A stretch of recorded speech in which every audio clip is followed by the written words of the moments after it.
Geng-geng sembelit, korang boleh cuba minum kopi Arabica ini. Bagi korang senang pergi tandas membuang toksik. Korang sediakan 1 botol dengan air 1 liter. Suhu bilik sudah, tak payah panas-panas. So, okey lah. Dan ambil ini 1 sachet, masuk ke dalam air ini. So, ini 1 botol, bukan minum 1 hari ya. Ini 1 botol kita minum pagi. So, korang kalau dah sarapan, rehatkan perut setengah jam ke 1 jam macam tu.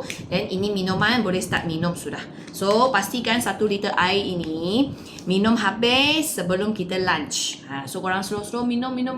Kalau katakan korang punya lunch ialah pukul 1, dan sebelum pukul 1 lah kita habiskan ini 1 liter. Nampak tak? Dia dah start larut. Memang best kawan-kawan. And then dalam dia tak ada tambahan gula, bahan kimia, perisa pengawet, pewangi, pewarna, pemanis, creamer, susu, semua dia tak ada. Jadi 1 sachet baru 10 kalori saja. So 1 botol ni 10 kalori lah.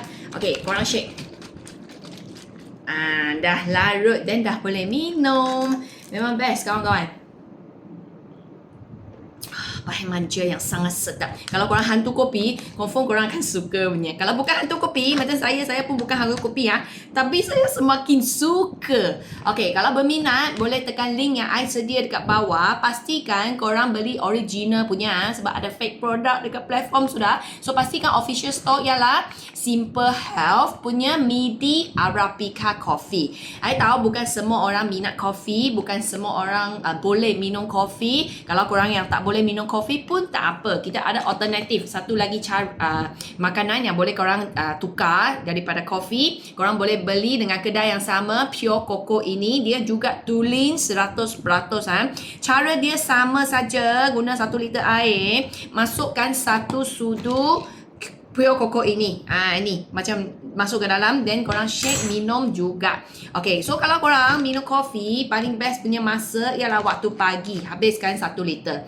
Kalau korang ambil Pure Coco pula, tak kira masa punya. Pagi boleh, petang boleh, malam boleh. Janji 1 hari 2 liter air sekurang-kurangnya. So let's say pagi korang minum kopi punya 1 liter sudah, sampai petang sebelum lunch, ini dah habis kan.